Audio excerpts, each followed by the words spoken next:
So, nakita ko sa aking FB memories yung Catholic vote.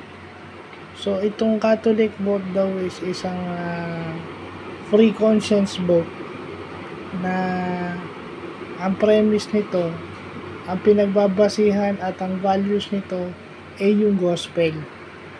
Di ba?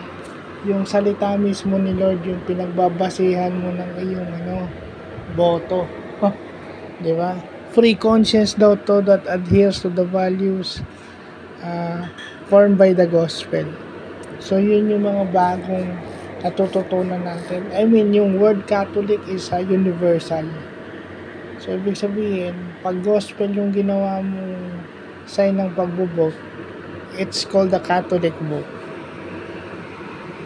So, yun yung magandang bagay na natututunan natin about our Catholic faith and being a Christian as well. So, yun lang po.